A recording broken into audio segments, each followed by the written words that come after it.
What's up, everybody? Welcome to the latest episode of Games Up podcast. I'm Cameron, one third of the hosts of this show. Hopefully you know that by now. And welcome also to one of my favourite annual traditions. This episode marks the beginning of our annual EGX Indie Interviews. See, every year Games Up heads down to the UK's biggest gaming show, EGX, and we scour the indie section of the show floor to bring you some of the most innovative, interesting, fascinating, or just stunning games that we get to play. This year we went above and beyond, talking to the biggest number of games and the biggest number of developers we've ever talked to. So hopefully there's something in here that you'll find interesting. We're going to start with two of the most interesting games I found on the show floor that were sat right next to each other. One of the most interesting things about this year's EGX was that it was the most varied I think I've ever been to. There was everything from hardcore games to casual games to even experiences. And some of the experiences were some of the best stuff on the show floor. So we're going to start with Claudio Polina, who's here to tell us a little bit about his game, Melancholia. Enjoy. Our mission here at EGX, whether it's 2016, 2015 or all the years in the future, is to bring you some of the most interesting experiences that we find on the indie show floor, to really talk about the best games that you maybe didn't get a chance to play or didn't see on the list. And I've just come across one of them as I'm walking the show floor right now, so I'll allow my friend here to introduce himself and the game itself. Tell us a little about you, man. Hi, my name is Claudio, and my game is Melancholia, and it's a puzzle game that's based on optical and audio illusion. So, something that I found really interesting, I've just played the demo of the game for a few minutes. It's a fairly short demo on the show floor right now, and you mentioned it using optical illusion. If you imagine an MC Escher painting, the listener at home, if you imagine an MC Escher painting, if you imagine what it would be like to try and navigate through that world as a gameplay mechanic, that's kind of what Melancholia does, but it does platforming in there as well. Is that a fair summary, would you say? Yeah, exactly. It's exactly like that. So my question for you, my difficult question right at the bat for you then is, how do you balance telling a player where to go? Like, how do you stop holding their hand too far but guide them in the right places? Yeah, it's a good question, actually. And I think that the most important thing is the tactile experience. Mm-hmm. So via hands, you can feel.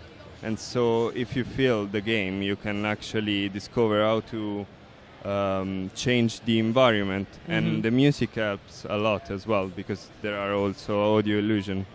So your intention is to sort of make a very physically intuitive game? Yeah, excellent. You got it. Perfect. Excellent. So I noticed that you're demoing this on a tablet right now.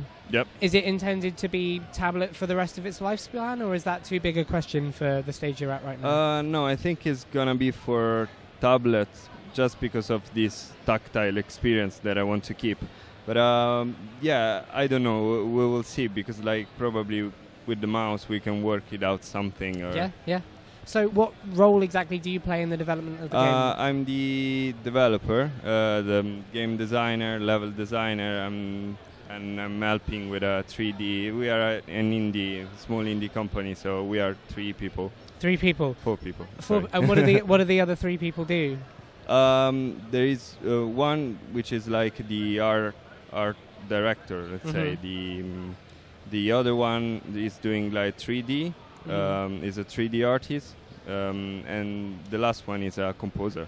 Okay, cool. So you mentioned music a fair amount. You've mentioned how there's audio illusion in there as well. Yep. Something that I really like when I was playing the demo is the music is it's very hard to describe in a good way. It swells with you as you play the game. It really, it's very much a gameplay element rather than just something to set the scene. How much work must that be for your composer? Because I imagine that's got all sorts of intricacies. Yeah, it's a huge amount of work. I mean, he's working a lot, and he's trying few stuff for A level, and then I need to check if it's correct with the design of the level and the gameplay as well. Mm-hmm. So it's like a back and forth process, but it's really interesting. He is really into it. And you mentioned to me that the game hasn't been in development for very long. This is very much at sort of very early stages. Yep. So how much opportunity has there been for playtesting up to this point? Not so many, but here at EGX we had a lot of playtester, and it was amazing actually. They give us so many good feedbacks in terms of how to deal with control and other stuff as well. Great. So how exactly did the idea for the game come about? Who came up with the concept? Where did it come from? I came up with the concept because I wanted to explore the sensation that you have trying to remember when you try to remember something which is in your past. Your mind just trying to recall it and try to solve a puzzle fundamentally, like try to remember it, but it's never something real. It's something that you always made up, It's something that is illusory. You have this sensation of that it's real and it's not. Yep. So the game is very much acting as an allegory?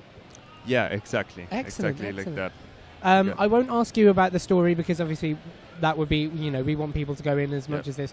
But is there a heavy story? Is it heavily implemented into the gameplay, or is there... Yeah, there is actually a story which is like heavily implemented into the gameplay.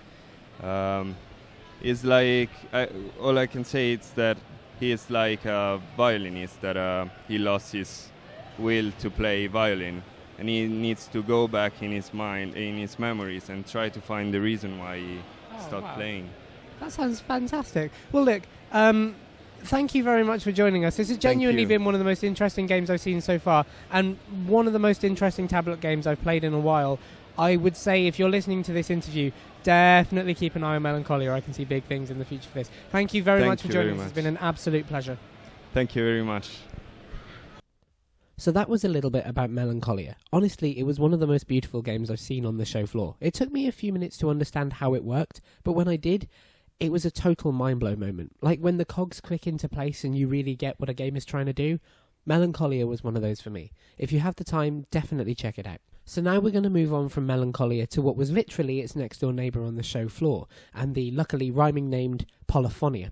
This was one of the more experience-based experiences, I guess, I had on the show floor. It wasn't necessarily a hardcore game, but it was my first opportunity to try the HTC Vive in all its glory and really get an idea of what the technology could do. And being a musician, Polyphonia really spoke to me. So I'll say no more about it, and I'll let the interview talk for itself.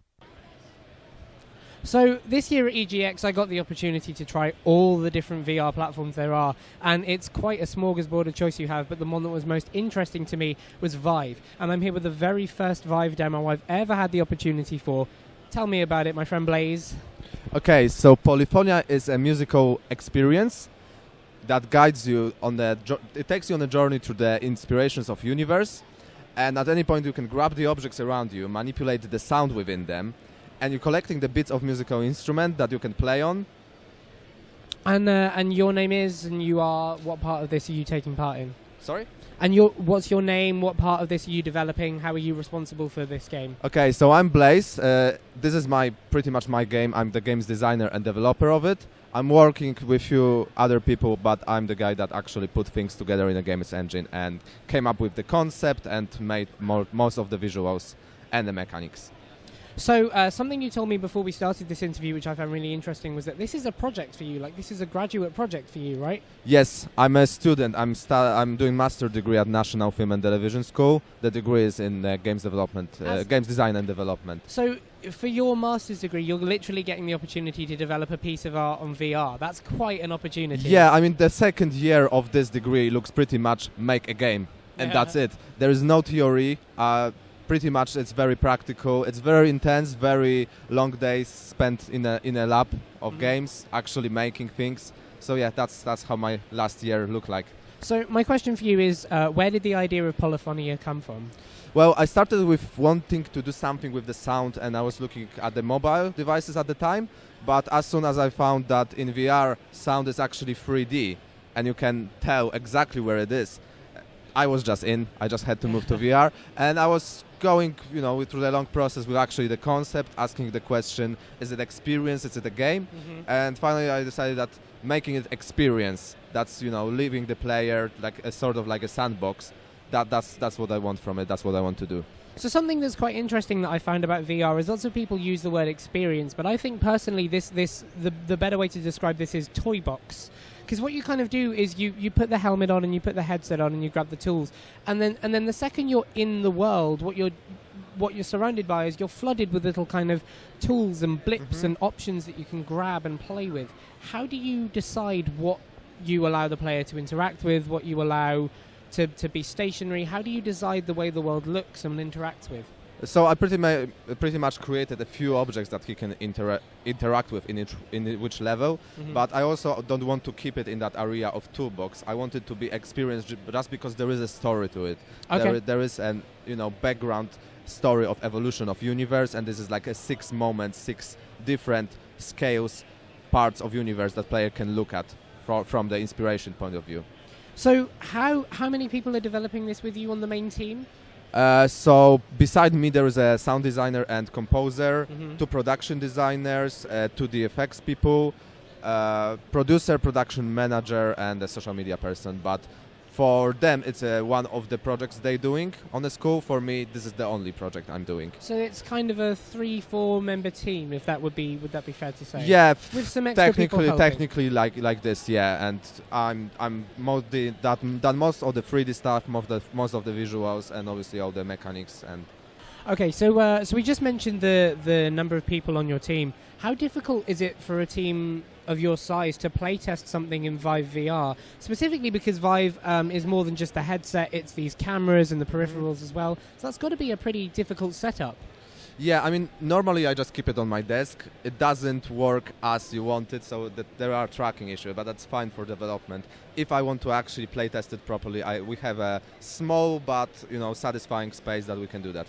Okay, great. And do you have a musical background yourself? Music plays a huge part of this game, so how did you come to that? So I used to play guitar when I was a kid. I didn't continue because I couldn't go through the certain level of skills that's required. But I'm really a big fan of music. I listen to a lot of music genres, and yeah, I'm just So this is combining something you do very professionally with something that you've loved. It's pretty very much, an enthusiast project as much. Yeah, I would Great. say so.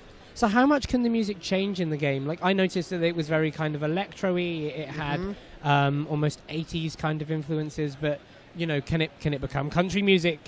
How much can the player manipulate it? I think maybe not the country, but but in the levels that are below the surface of the water, this is more organic. So we will go for more instrumental sounds, more wooden probably. We're still experimenting with different kind of sounds. We want it to be coherent but also diverse.